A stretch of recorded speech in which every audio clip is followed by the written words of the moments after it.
Boa noite. O som aqui. Som. Amém. Boa noite, a paz do Senhor, né? Vamos orar, começar a nossa reunião essa noite. Somos gratos ao Senhor porque Ele é bom e estamos aqui. Muito obrigada, Jesus, porque Tu és bom, porque o Senhor tem estado conosco e tem nos chamado. Obrigada, Senhor, por isso. Recebe as nossas orações, nosso louvor, nossa adoração. Sê conosco esta noite. Que o Teu Espírito Santo tenha liberdade em cada um de nós e nos ensine. No Teu nome, amém. Vamos louvar ao Senhor. Amém. Pai do Senhor, irmãos. Amém. Amém. Boa noite. Vamos adorar o Senhor. Abre, Senhor, os nossos olhos do nosso coração. Rapaz, eu acho interessante. Quando eu não escolho as músicas, parece que o pessoal está lendo o que eu estou escrevendo. É de Deus, viu? Amém?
Senhor, quantas coisas, Senhor. Queremos Te ver, queremos Te tocar, queremos estar em Tua presença, queremos, Senhor, cantar junto com aqueles que estão diante do Teu trono, Senhor. Aleluia.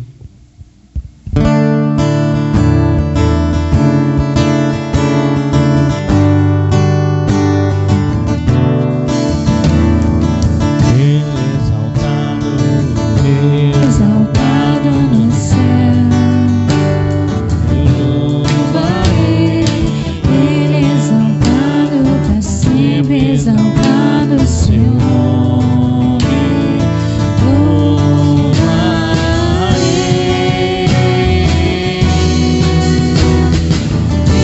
Ele é o Senhor, sua verdade vai sempre reinar.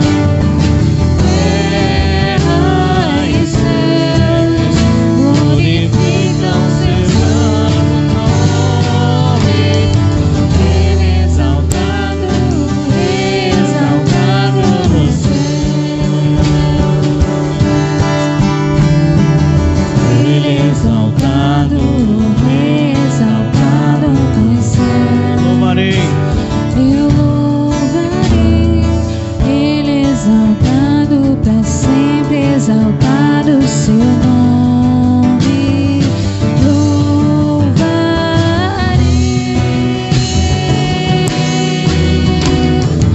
Ele é o Senhor, sua verdade vai sempre reinar. Terra e céus glorificam seu santo nome. Ele é exaltado, exaltado nos céus. Ele é o Senhor, sua verdade vai sempre Reina em nossas vidas, Senhor. terra e céus Glorificam seu santo nome. exaltado, exaltado nos céus.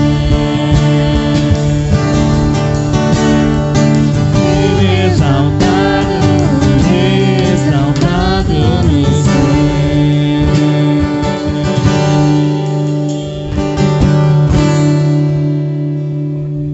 Aleluia, Senhor. Porque dele, por ele, para ele são todas as coisas, Senhor. Exaltado,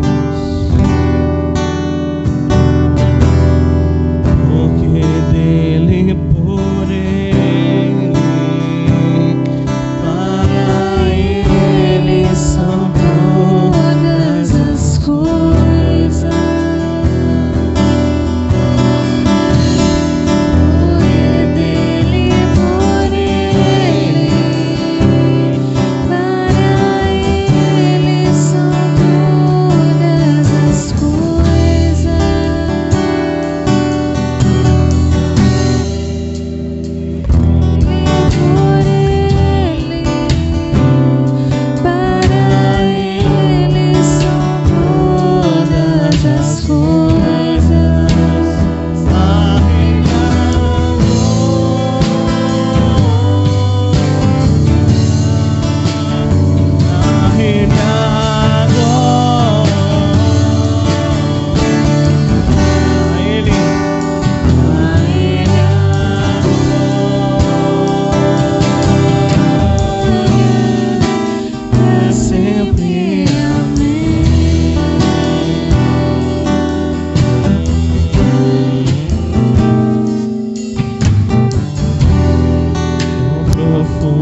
sempre amei.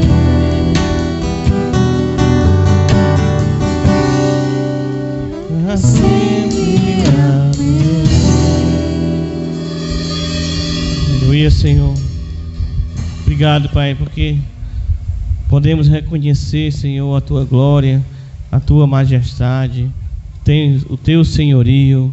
Podemos clamar, Senhor, com a certeza de que tudo vem de Ti e que tudo é Teu, Pai. Em nome de Jesus, continua conosco. Amém.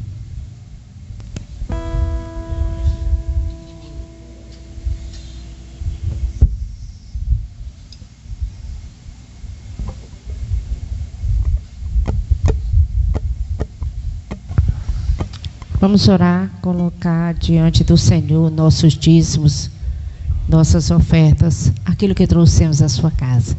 É um prazer, é uma alegria contribuir com o reino de Deus.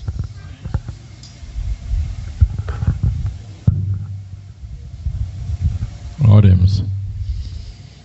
Deus eterno, Criador do céu e da terra, graças te damos, Senhor, por mais essa oportunidade de estar diante de Ti nesta noite.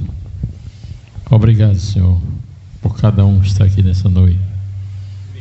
E obrigado por tudo que Tu tens feito em nossas vidas. E que Tu continue, Pai, abençoando cada um, que Tu continue derramando a Tua graça, do Teu amor sobre a vida de cada um, meu Pai. Em nome de Jesus, nós te pedimos e agradecemos porque Tu és o nosso Deus. Amém.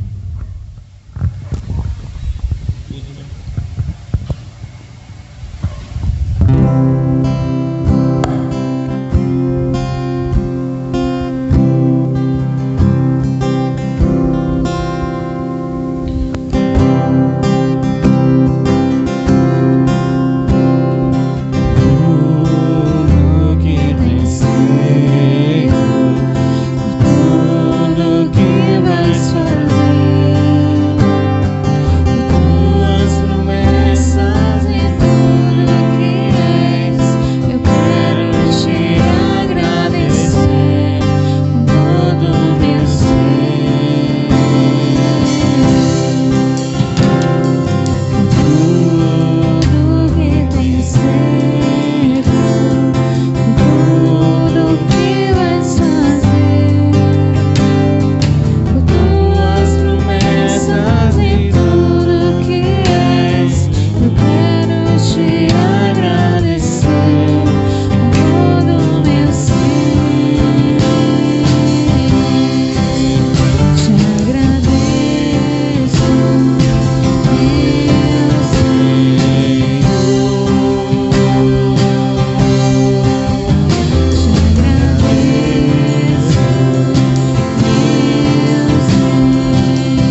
som? Amém? Tá para ouvir, né? Espera aí as crianças saírem, mas os irmãos já podem me ajudando aí, abrindo em Romanos, capítulo 7. Nós vamos começar hoje a partir do 7.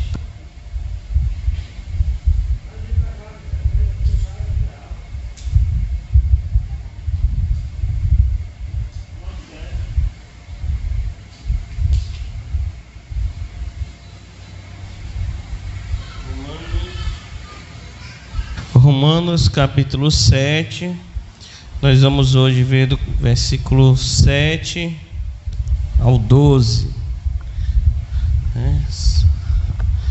Saudamos também o pessoal que nos acompanha aí na live, né? Paz do Senhor, boa noite.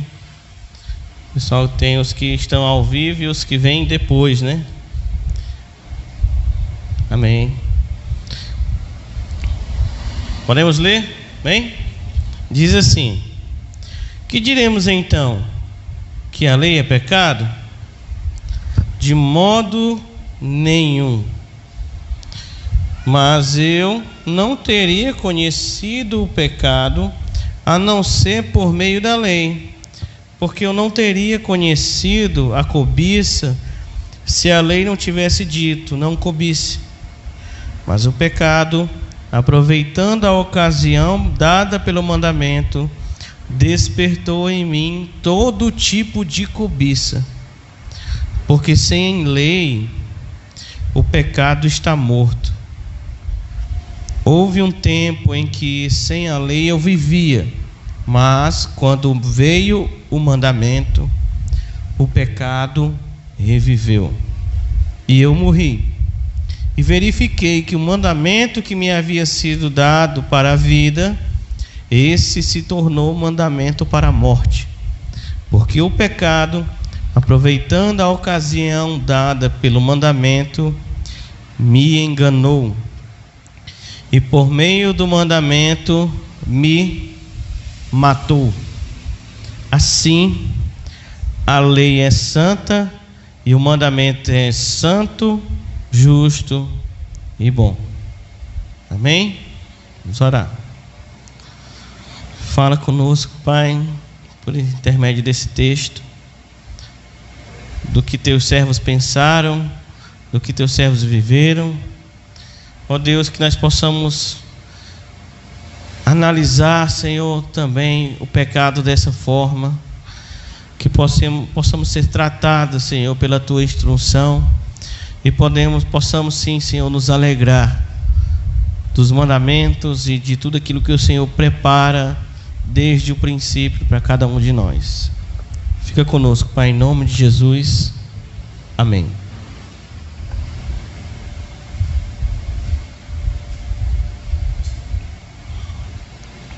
Então veja o seguinte, irmãos. São 6 versículos. Como chegamos até aqui, certo? Paulo vinha falando sobre aqueles que estão unidos a Cristo e como essas pessoas são libertas. Primeiro ele vinha falando do pecado, depois ele foi falando liberto da morte, e por último, na semana passada, Paulo falou sobre uma liberdade da lei, certo? Só que quando ele fala sobre essa liberdade da lei, Paulo está mirando um ponto.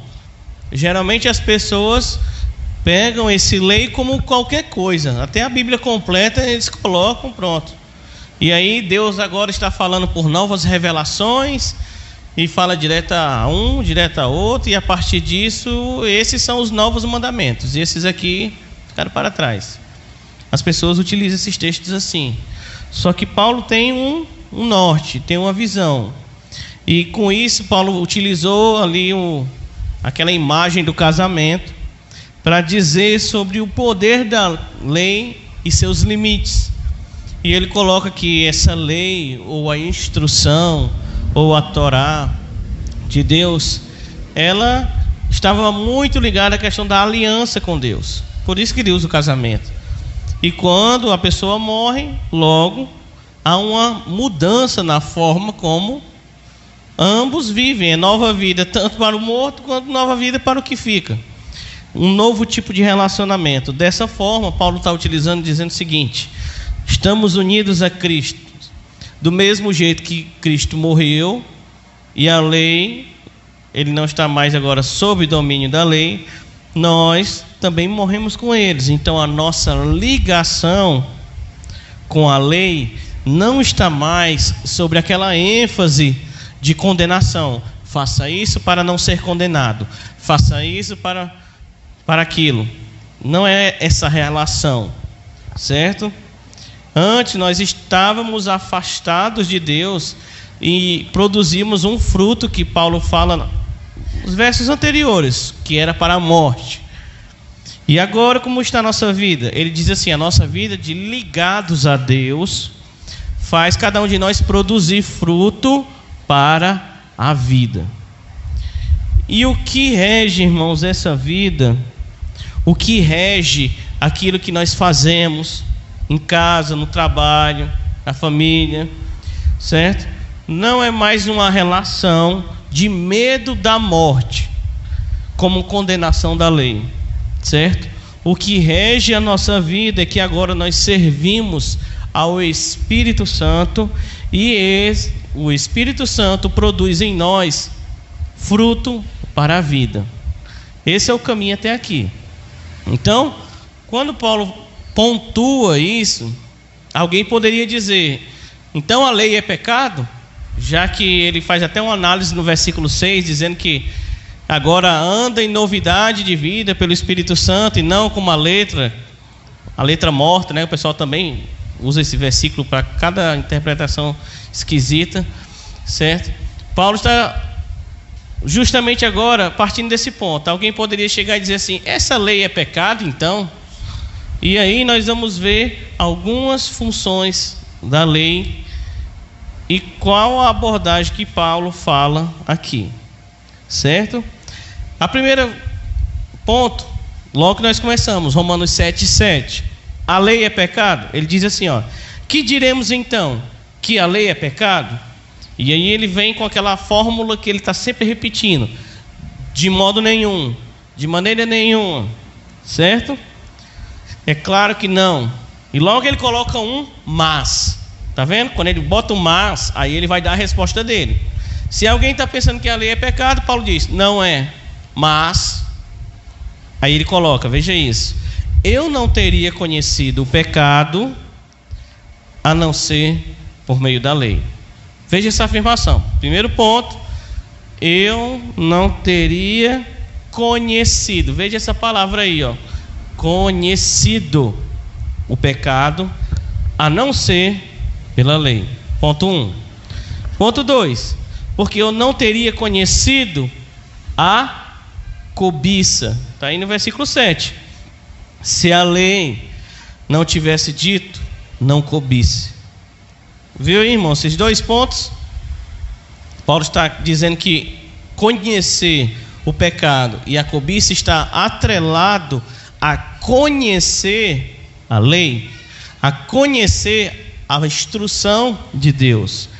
Então, Paulo vai aqui dizer o seguinte: antes que ele conclua, é como se fosse o seguinte: digamos que ele disse: a lei é pecado? Não. Logo, quando alguém fala um tipo de raciocínio desse, diz assim: fulano, isso é errado? E o outro diz: não. O que você espera depois? Uma conclusão. A conclusão só é o versículo 12. Veja o versículo 12. Ele diz: logo, a lei santa é santa, justa e boa. Então, entre o versículo 7, 8, 9, 10, 11, Paulo abre um grande parêntese. Dá para entender isso aqui? Você tem o versículo 7. A lei é pecado? Não. E o versículo 12 ele vai dizer: a lei é justa, santa e boa. E nesse grande parêntese, onde é que Paulo foi parar? Certo? Veja que ele diz assim, ele coloca quase que fosse um testemunho. Veja o eu aparecendo. Você não tinha visto muito isso em Romanos. Ele diz: ó, mas eu não saberia, eu não teria conhecido. E o ponto de debate aqui das pessoas que vão interpretar essa parte de Romanos é: quem é esse eu? Que Paulo vai estar dando esse pequeno testemunho, certo? Alguns aqui vão dizer, certo? Comentaristas vão dizer que esse eu é o próprio Paulo. É um testemunho pessoal de Paulo, certo? Dizendo que, como se fosse o seguinte: antes de eu conhecer Jesus, lá no caminho de Damasco, eu tinha uma relação com a lei positiva, certo? Eu tinha um olhar favorável para a lei, porque eu olhava para ela e pensava que ia ser salvo cumprindo ela, certo?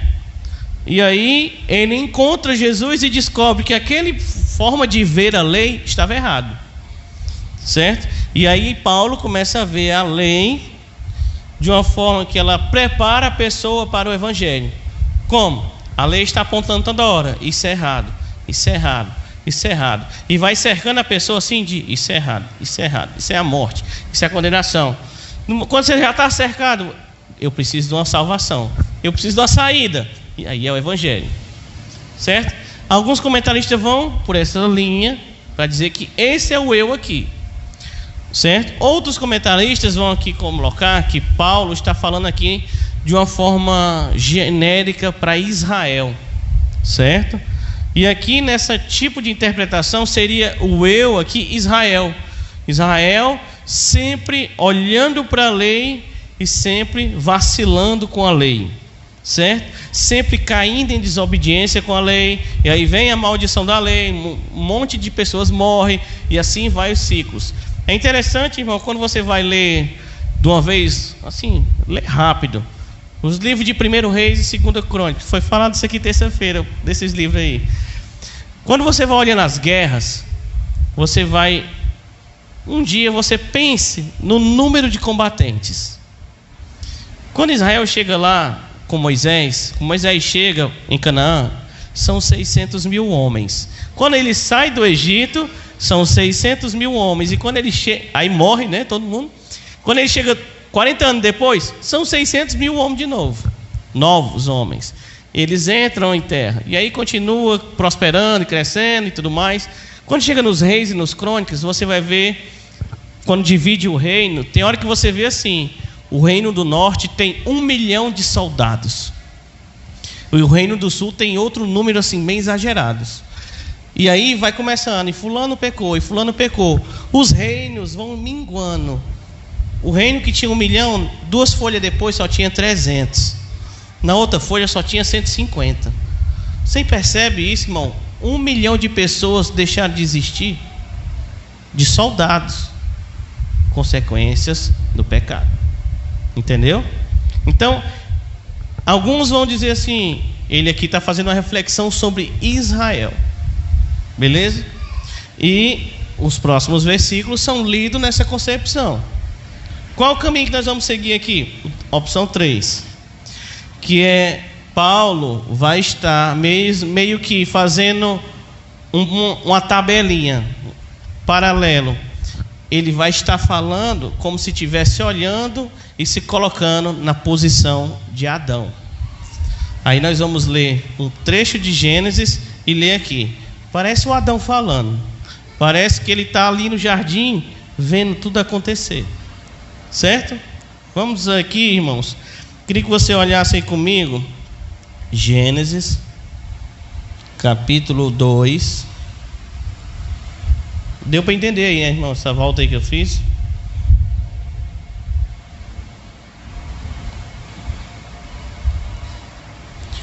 Gênesis capítulo 2, versículo 17. Capítulo 1, versículo 26 é o conhecido: façamos o homem, o ser humano, a nossa imagem, e ele será semelhante a nós. Observe essa palavra: dominará sobre peixes do mar, aves do céu, animais domésticos, animais selvagens e sobre os animais que rastejam. Dominará. Quando você chega no capítulo 2, versículo 17, você vai ver um momento em que que acontece o seguinte: Deus diz, versículo 16, 15: o Senhor Deus colocou o homem no jardim. Veja isso, colocou, ou seja, o homem não estava lá, colocou no jardim para cultivá-lo e tomar conta dele. Esse tomar conta dele, algumas pessoas pensam, irmãos, que é tipo ele plantar e ficar cortando galhos, certo? Mas veja aí na sua Bíblia, aí tem cuidar e guardar, certo? Muitas Bíblias têm isso aqui. Essa aqui é mais nova, é bem diferente um pouquinho.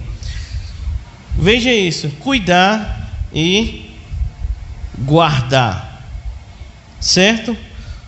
No versículo 16: mas o Senhor Deus, veja essa palavra, ordenou, ou deu um mandamento. Como é que está aí na sua versão aí? Ordenou todo mundo? Pronto. Então veja: coma a vontade dos frutos de todas as árvores do jardim, todas, exceto da árvore do conhecimento do bem e do mal. Se você comer desse fruto, com certeza, o que, irmãos? Morrerá. Vou fechar aqui que eu acho que está dando interferência ali. Com certeza, o que, irmãos? Morrerá. Essa é uma ordem. Perceba isso. O que vai acontecer? A serpente vai aparecer na jogada aqui, certo? Tempos depois, e vai os conduzir por um caminho de desobediência a Deus, certo? Abra comigo aí no capítulo 3, versículo 1, certo? 3, versículo 1: a serpente era o mais astuto de todos os animais selvagens que o Senhor Deus havia criado. Perceba isso, irmãos. A serpente era o mais astuto de todos os animais selvagens. Irmãos, animais selvagens aqui é um nome muito difícil de ser traduzido. É complicado, certo? Tanto que você vai olhar em uma versão diz assim: a serpente era o mais astuto de todos os animais do campo.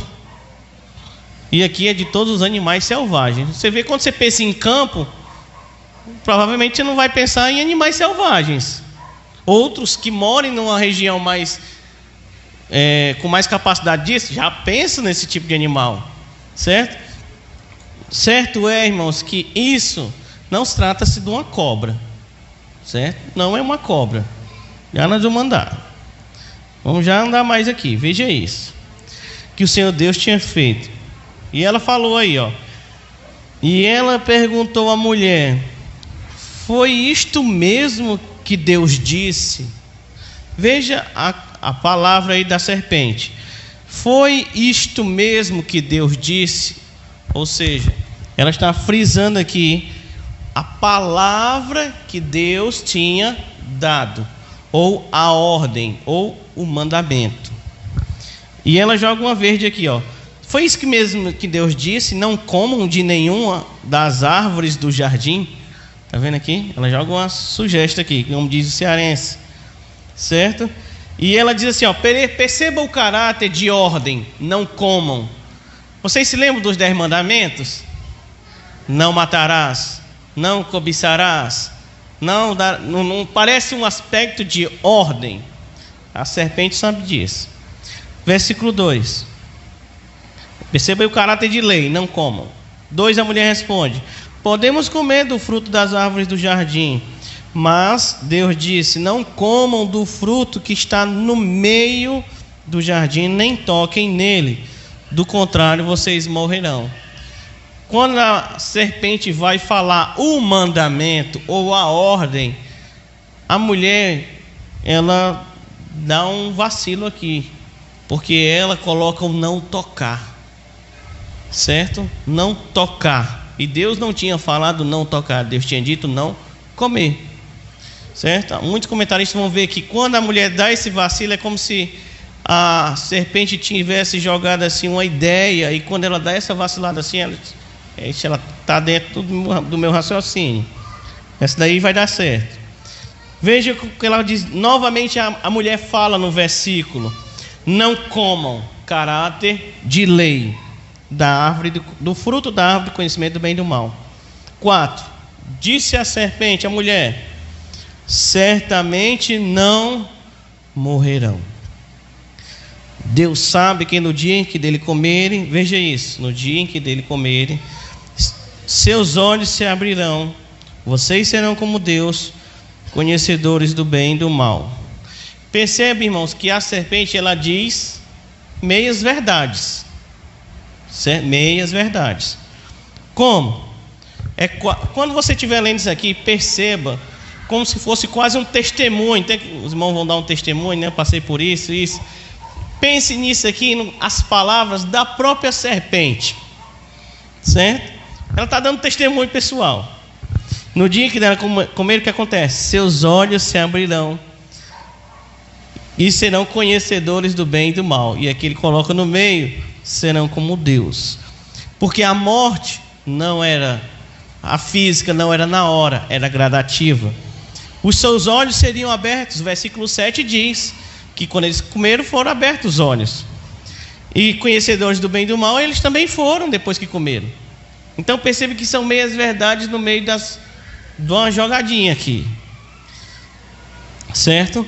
Serão como Deus, é que ficou meio subentendido assim. Eu entendo uma coisa, você entende outra, certo? Foi o veneno aí. Versículo 6: quando a mulher viu que a árvore parecia agradável ao paladar, veja essa palavra, agradável, era atraente aos olhos, veja essa palavra, atraente, e além disso, desejável para dela se obter conhecimento. Veja a escala: agradável, atraente e desejável. Você está olhando para um objeto, está sendo o que? Olha, está sendo, como é que chama? A palavra é, você está sendo ali envolvido, iludido por aquilo, certo? Dando volta, igual aquele desenho com a cabecinha assim, né? Certo?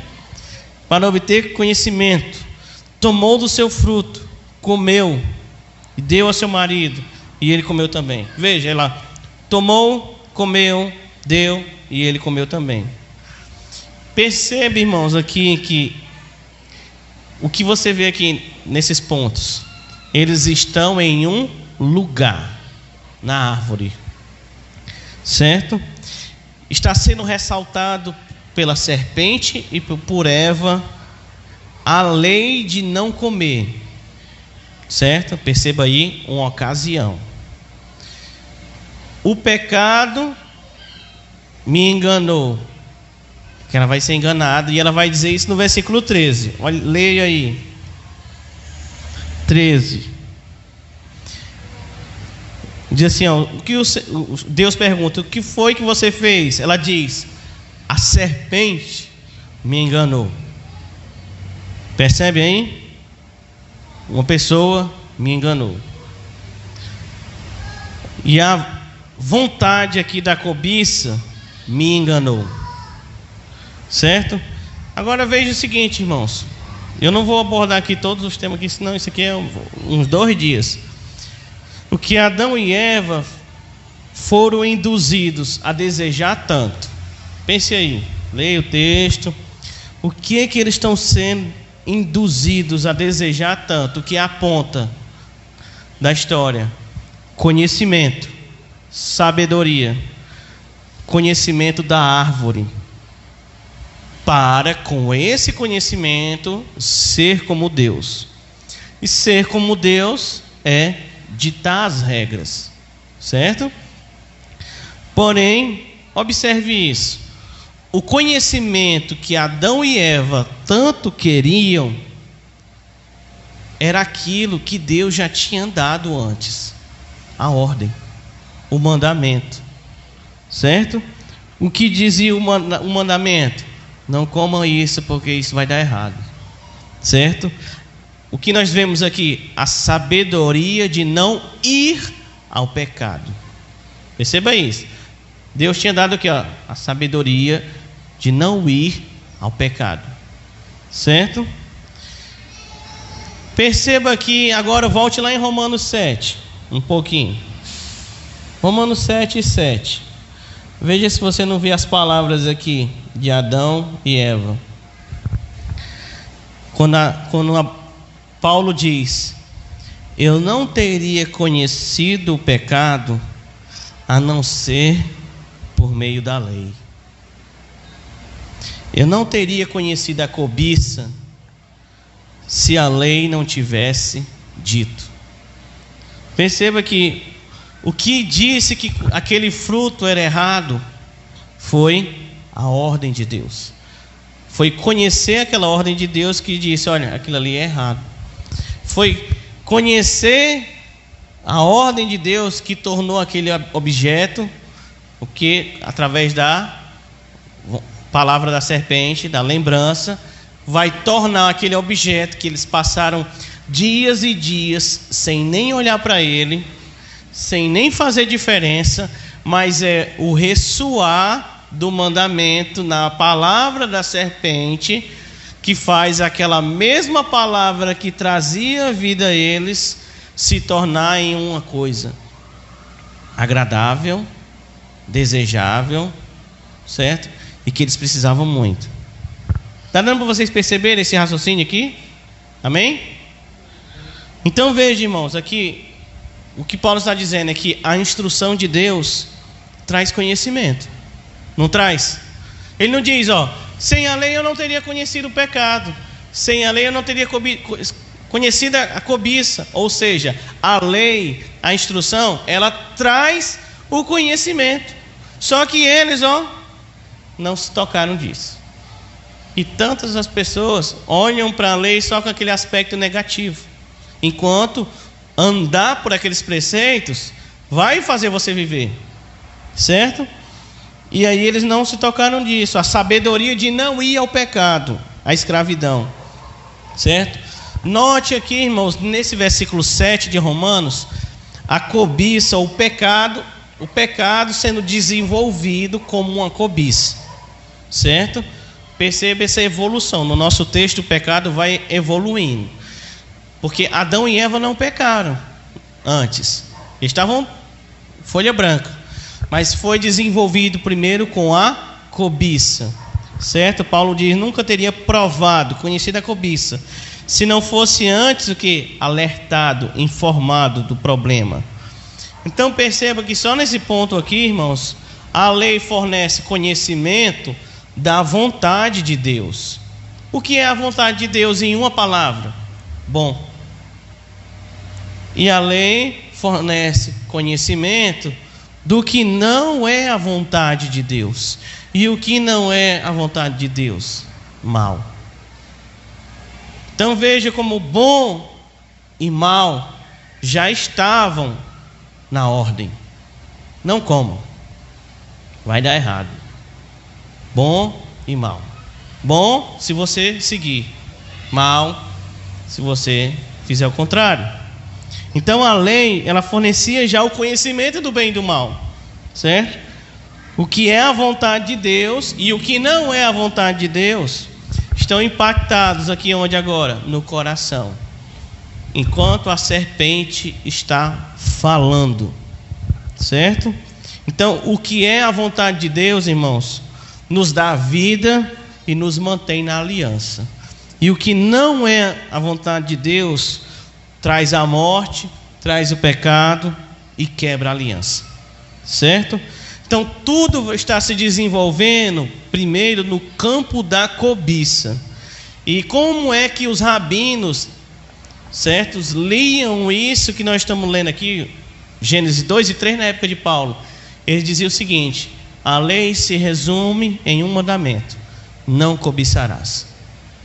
Porque eles acreditavam que na época de Adão a lei já era presente.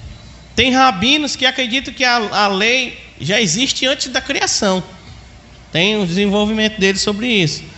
Então veja, Tudo está se desenvolvendo no campo da cobiça. Ter ou não ter. Ser ou não ser como Deus. Percebe a cobiça aqui? Então, leia que a aliança, certo? Era um meio, já era um meio no qual era possível conhecer o pecado e conhecer a cobiça. Versículo 8, Romanos 7:8. Quando estiver lendo, pense em Adão e Eva. Mas o pecado, aproveitando a ocasião dada pelo mandamento, despertou em mim todo tipo de cobiça. Porque sem lei, o pecado está morto. Olha isso aí, irmãos. Pecado e cobiça trabalham juntos. Lembra que era só cobiça aparecendo? Pecado e cobiça trabalham juntos. Olha aqui. Quando lhes é dado, veja a palavra, ocasião. Aproveitando a ocasião. Então, ter ciência ali da instrução do pecado é estar onde, irmãos? Num campo de batalha contra a ocasião da cobiça. Certo? E agora, note, se no versículo 7 eu pedi, note o pecado como uma cobiça, como um lugar. Certo? Agora note que o pecado como algo que se aproveita da situação. Certo? Você vai já ver aqui o pecado no versículo 8, leia ele como se fosse uma pessoa. Observe, parece o traço de uma pessoa. Ó. O pecado, aproveitando da ocasião pelo mandamento, despertou em mim todo tipo de cobiça. Ele vai desenvolver isso aqui. No versículo 9 vai aparecer a pessoa. Certo? Já a gente chega lá. Então perceba que o versículo 8 já está tratando aqui essa ideia de pessoa do pecado. Trazendo novamente o que? A memória. Gênesis 3. Gênesis 3. Certo? Quando você coloca esses textos assim de lado, irmãos, pense o seguinte: onde estava Adão enquanto a serpente passeava no jardim? Enquanto a serpente conversava. Muitos vão dizer que Adão está presente o tempo todo. Certo? E aí você vê qual a função de Adão que Deus prescreveu: guardar, cuidar e guardar. Cuidar e proteger. Agora pense o seguinte, irmãos: proteger de quê? Proteger de quem? Se só tinha eles dois. Nossa cabeça geralmente pensa assim, que só tinha eles dois. Mas não é por aí, irmãos. Certo? Não pense na serpente como somente uma cobra. Certo? Moisés, lembre que esse texto foi escrito por Moisés anos e anos depois. E ele está escrevendo e vai deixar aqui para hebreus lerem em Canaã. Então, serpente tinha que fazer sentido na cabeça de Moisés e na cabeça dos hebreus. Certo? E onde esse povo foi criado? No Egito. O que era serpente para o egípcio? Serpente, quem andava com serpentes? Com certeza você já viu um filme e lá existia uma pessoa no filme com uma coroa. E o que tinha no meio da coroa? A serpente. A serpente era um símbolo ligado a Faraó no Egito. E Faraó era um símbolo ligado a um filho de deuses, seres celestiais. Percebe essa linha? Então, quando um judeu aqui, um hebreu, lia isso aqui, ele não ficava pensando numa cobra, irmãos. Ele pensava numa pessoa. Certo? Então veja, esse alguém entrou no lugar onde Deus passeava e estava agora passeando nesse lugar. E Adão, de boas. Adão e Eva estavam nesse lugar sagrado e um ser chamado serpente entrou naquele lugar e promove o que Paulo está dizendo aqui no versículo 8, a ocasião. Utilizando que da própria instrução, da própria lei, para tentar eles. Certo? Adão e Eva trocam de funções, porque eles é quem deviam reger quem está lá dentro e quem não está. Certo? E agora aquele lugar é o lugar da cobiça. Certo? Então, veja o que a serpente faz. Ela traz, eles estão no lugar, a árvore. E a serpente vem e ela traz à tona o quê? O mandamento. Com uns venenozinhos no meio. Ela está trazendo veneno para gerar cobiça em quem nunca teve cobiça. Entendeu? Porque uma coisa é você pensar em cobiça conhecendo a cobiça, mas está sendo trazida a cobiça para quem nunca teve cobiça. Como foi feito isso? Utilizando da lei, utilizando de uma forma quase um encantamento aí, certo? Então veja que o pecado se vale da oportunidade de usar a lei santa de Deus, certo? Estou usando pecado como uma pessoa, para incitar os seres humanos num caminho oposto à santidade, certo? Entrando aí pela iniquidade. E o que Paulo diz aqui? Olha, é bem interessante, capítulo 7, versículo 8. Se não houvesse lei, o pecado não teria esse poder. Se não tivesse aquele mandamento de Deus de não coma, o pecado não tinha me pegado ali. Está entendendo? Então Paulo continua, vai agora entrar no que também eles acreditavam, e que a Escritura deixa essa margem de que há um tempo entre Deus criar Adão e Eva e Deus dar a ordem. Percebem isso? Paulo está levantando essa questão aqui. Deus criou Adão e Eva, botou no jardim. Há um tempo entre isso e a ordem. Por isso que ele está aqui dizendo. Ele diz isso no versículo 8. E no versículo 9, veja o que Paulo diz. Houve um tempo em que, sem a lei, eu vivia. Percebe isso aí? Houve um tempo em que, sem a lei, eu vivia. Certo? Então, por isso que há essa conexão forte com Gênesis. Porque Paulo foi criado pecador. Nasceu pecador. Percebe isso? Como é que Paulo houve um tempo que ele viveu sem pecado? Alguns vão dizer, não, é porque ele está falando aqui da época, porque os judeus, homens, né, crescem estudando a lei, mas beleza, quando tem 13 anos, eles fazem uma cerimônia, e nessa cerimônia ele diz, eu sou filho da lei. Então alguns tentam encaixar que Paulo está se referindo a esse tempo aqui, certo? Mas perceba como tem rastros aqui de Gênesis. Então veja, irmãos, ao longo da humanidade, Adão e Eva foram as únicas pessoas que existiram num tempo que nós não sabemos quanto é, sem a lei, certo? E nesse tempo eles viviam. Mas, versículo 9, veio o mandamento. Olha essa palavra aí de Paulo. Veio a ordem. O pecado reviveu e eu morri. Parece a confissão de Adão, não parece aqui? Certo? O pecado reviveu e eu morri. A chegada das instruções aqui, ou da instrução, a primeira, né? Dá força ao argumento do pecado. É depois desse período, depois da ordem, que a serpente vem. Certo? E ele diz aqui, eu morri. E aqui você vê tudo aqui, ó. O que você quiser colocar, vai se encaixar. Adão, eu morri. Israel, veja Israel no Sinai. Moisés está lá em cima na montanha, falando com Deus pessoalmente. E Deus escrevendo a lei. Diz que é com os dedos, né? Na pedra.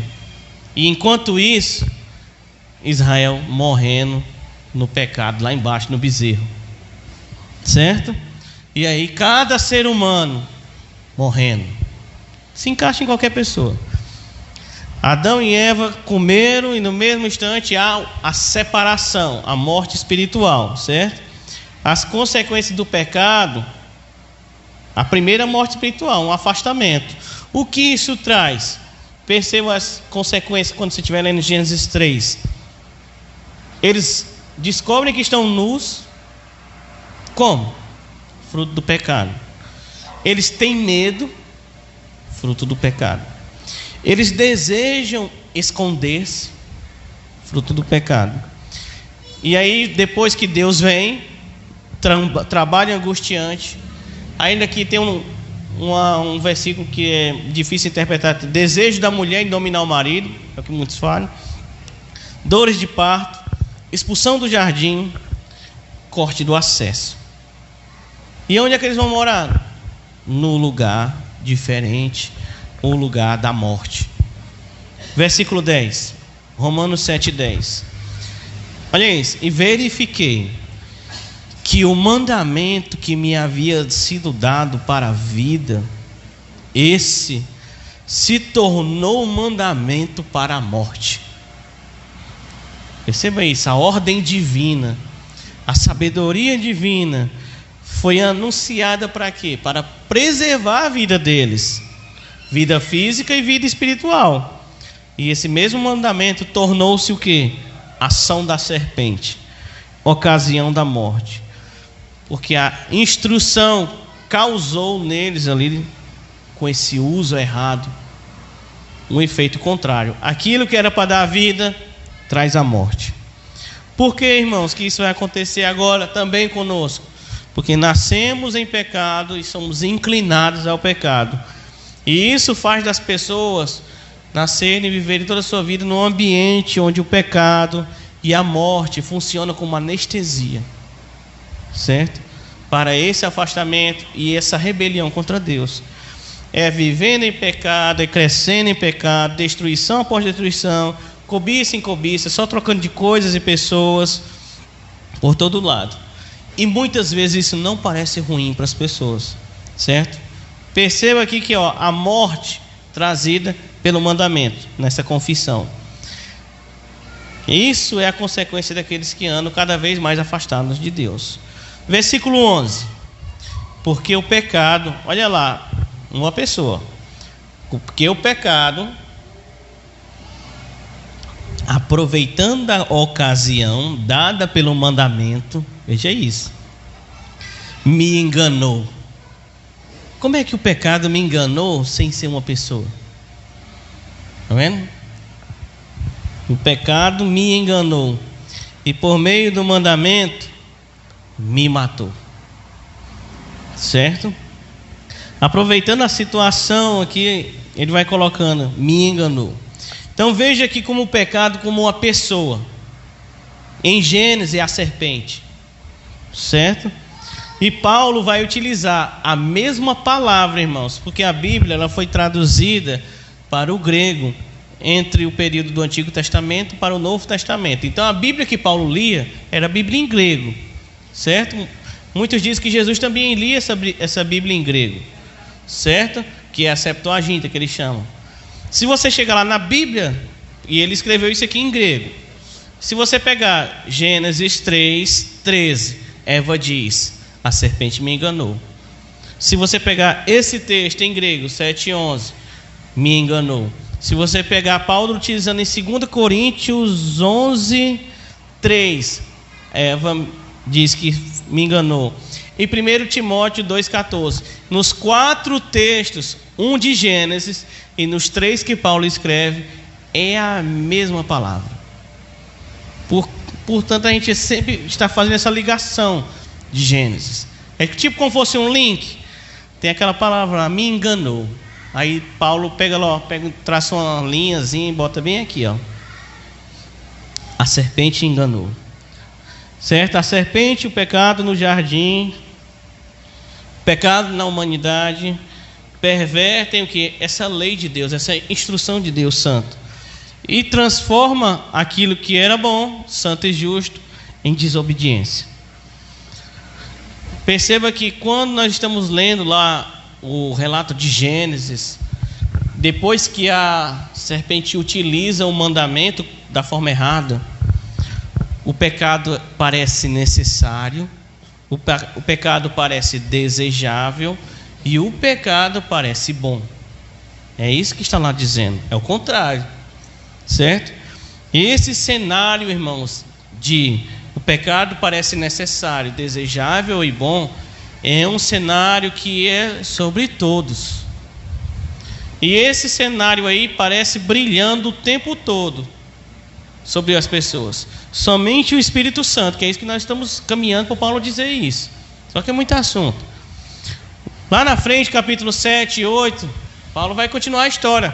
E nós vamos ver que somente o Espírito Santo pode mudar esse quadro do pecado brilhando no rosto das pessoas. Muitas vezes as pessoas choram, sofrem, são agredidas, agridem os outros, ferem os outros, mas tentam por seus próprios meios ali conseguir tocar a vida no meio disso. Continua buscando, continua provando a vida do pecado. E não sabem o tempo todo que estão brincando com a morte. E ainda tem aqueles que sabem e mesmo assim estão lá. Por que isso acontece, irmãos? Por quê? Que não há forças de reação. Porque estão presas nas cadeias do pecado. Essa é a consequência. Esse é o perigo. Porque o pecado cega, o pecado fere, o pecado engana e o pecado mata. O pecado condena ao inferno. Quantas pessoas nós conhecemos, você conhece, que sabe o que é ser ferido aí no mundo, sabe o que é ser ferido pelas pessoas, sabe o que é ser ferido em relacionamentos, certo? E que só tem algum tipo de reflexão quando está no fundo do poço, na penumbra lá. Alguns se queixam, reclamam. Quantos nós já vimos aqui na igreja desse jeito? Mas logo voltam para a mesma situação, andando com a morte. Tudo isso acontece por conta disso aí, ó. Cadeias. Essa atração, cobiça pelo pecado. Pessoas reclamam, mas não conseguem mudar. Aqui Adão e Eva pecam e morrem. Nós vimos isso em Romanos. Todos pecaram, todos morrem. Israel pecou e pecou tantas vezes. O apóstolo Paulo pode aqui estar pensando na vida dele também, seguindo a lei, certo? Como alguns dizem, né? De olhar, não, eu sei que tem muita coisa errada aqui, mas vou pegar essa lei e vou cumprir ela e vou ser salvo por ela. Tem muitos que pensam isso, vai ser justificado por obras, certo? No melhor estilo aí do jovem rico. Lembra do jovem rico? Ele chegou para Jesus e disse: Mestre, todas essas coisas eu já tenho feito. O que era todas essas coisas? A lei, a instrução. Veja se não é uma tentação. Estava utilizando a lei para justificar algo errado. O que é o algo errado que Jesus vai mostrar na história do jovem rico? O algo errado é que na verdade ele sempre estava agarrado a alguma coisa que não era Deus. E utilizava a lei e várias boas obras como um escudo. Esse é o perigo. Então, nós devemos perceber que as pessoas utilizam da instrução de Deus para o quê? Esconder o coração. Qual é a forma correta de olhar a instrução de Deus? A lei, versículo 12. Assim a lei é santa e o mandamento é santo, justo e bom. Percebe que ele colocou a distinção, ó, a lei é santa. E num reflexo aqui mais específico, o mandamento, eu acredito que ele, lá o primeiro mandamento, certo? Santo, justo e bom. Então, de acordo com o que Paulo vem falando aqui, a lei não é culpada pelo pecado das pessoas. A lei não é culpada pela desobediência das pessoas. O pecado, no caso aqui a cobiça, certo? A natureza pecaminosa é o verdadeiro influenciador da desobediência. A lei, como nós vimos lá em Gênesis, tem origem em Deus. E ela prescreve aquilo que Deus estabeleceu como melhor para ele, É o melhor para ele, só que também é o melhor para nós. E se nós não entendemos isso, nós vamos cada vez pegar o que o brasileiro mais sabe fazer, brechas da lei, para viver. E essas brechas da lei, Paulo está dizendo, vai dar em morte. Não vai dar certo. A vontade de Deus é que nós amemos a sua instrução, amemos a sua palavra. Então veja, irmãos, nós de fato aqui teremos vida, ou participamos agora, como Paulo diz, dessa era do Espírito Santo, e lemos a palavra de Deus. Por quê? Não para que regras sejam cumpridas, não porque nós estamos nos precavendo contra pecadores. Nós amamos a palavra de Deus porque nós estamos andando no caminho de volta ao jardim. É porque em vez de andar se afastando, Deus nos chamou como Abraão. Abraão sai lá do lugarzinho afastado e Deus diz, olha, caminha de volta para um outro lugar. Deus não diz onde é o lugar, mas lá em Hebreus, lá o autor de Hebreus capítulo 11 vai dizer, Abraão caminhava para a cidade de Deus. Então veja, irmãos, nós andamos em direção ao jardim, nós temos acesso ao próprio Deus. Paulo falou isso aqui no capítulo 5, somos justificados. Nós agora temos o plano redentor de Deus em ação e tocando as nossas vidas, para o quê? Que muda o nosso coração, muda o nosso interior, muda a nossa vontade, para que agora nós possamos estar o quê? Abandonando cobiças, pecado, que vão cada vez mais afundar o mundo aí fora. Nós somos chamados para andar do lado de Deus, do lado da vida. Perceba como andar conforme a lei ou conforme a instrução de Deus tem esse aspecto, andar com a vida, certo? Perceba como isso aí aparece forte no nosso texto. Então eu vou pedir para nós encerrarmos, que você abra em João, capítulo 4. Eu vou terminar aqui com a fala de Jesus. João capítulo 4. Perceba como andar com Deus é andar com a vida. Andar com a instrução é andar com a vida. João 4:10. Se tu conheceras o dom de Deus, e quem é o que te diz, dá-me de beber, tu lhe pedirias, e ele te daria água viva. Perceba isso aí, irmãos, esse texto.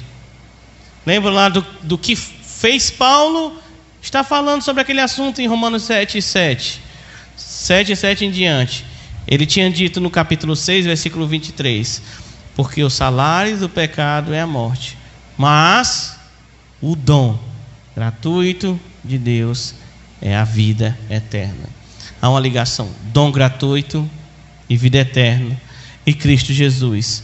E aqui você está lendo Jesus Cristo dizendo sobre conhecer, veja essa palavra, conhecer o dom de Deus e água viva. Versículo 26, a mulher fala sobre o Messias e ele: eu o sou, eu que falo contigo.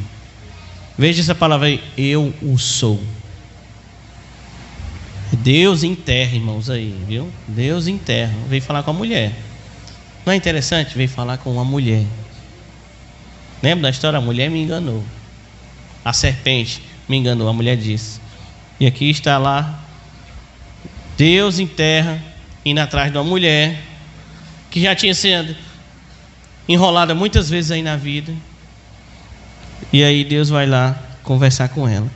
Versículo 23, olha o que essa mulher ainda ouve. Mas a hora vem, e agora é, que veja essa palavra, verdadeiros adoradores. Ou seja, não como Adão ali no Éden, no jardim, mas verdadeiros adoradores adorarão o Pai em espírito e em verdade. Porque o Pai, veja essa palavra aí, ó, procura a tais que o assim adorem. Deus é Espírito e importa que os que o adorem em Espírito e em verdade. Veja todo esse link, irmãos. Um chamado para adoração em Espírito e em verdade. Porque Deus é Espírito. Há uma conexão aqui, ó. Esse conectar com Deus. Deus é Espírito. Então as pessoas têm que adorar a Ele em Espírito e em verdade. Veja, Deus em terra, falando com a mulher e dizendo que Ele é o dom. Paulo está lá dizendo em Romanos que esse dom veio até nós. É a graça de Deus, trazendo perdão, trazendo salvação, trazendo reconciliação, trazendo Deus presente para nossas vidas. Para que agora a gente possa o quê? Rejeitar os caminhos da serpente. Rejeitar ocasiões que venham a ser formadas. E muitas vezes são ocasiões formadas debaixo de bons motivos. Ocasiões que são formadas muitas vezes por baixo de uma cobertura de que aqui faz parte da instrução de Deus. Devemos rejeitar todo e qualquer pecado, porque Deus está construindo em nossas vidas isso aqui. Há adoradores que o adorem em terra, em espírito e em verdade, e que o conheçam, e que Ele venha dizer: eu estou aqui, ó, eu que falo contigo. Amém, irmãos? Vamos orar. Senhor, Pai, por Tua graça, por Teu favor, Deus, estamos aqui. Que a Tua glória, Senhor, o Teu Espírito Santo, Pai, possa estar aplicando, Senhor, essas palavras em nossas vidas, Senhor. Que essas confissões, Senhor, de engano, de pecado, de morte, não passem, Senhor, por nossas vidas, mas porque fomos regenerados, Senhor, pelo Teu amor, pela Tua graça, pelo Teu Espírito Santo. Ó Deus, que esse estudo, que essa palavra, Senhor, possa ser enraizada em nossas vidas e nós possamos ajudar outras pessoas, Pai, que estão lá perdidos em seus pecados, andando nos caminhos da morte, procurando ser enganados, procurando ser insatisfeitos, Senhor, por situações que cada vez mais o enterram na morte, no inferno. Ó Deus, promove conversão, promove mudança, Senhor, que a Tua igreja, Senhor, possa ser um meio pelo qual o Senhor caminha em terra, pelo qual o Senhor é adorado em espírito e em verdade, e que nós, Senhor, sejamos aqui ponto de referência da Tua presença, da Tua glória, Senhor.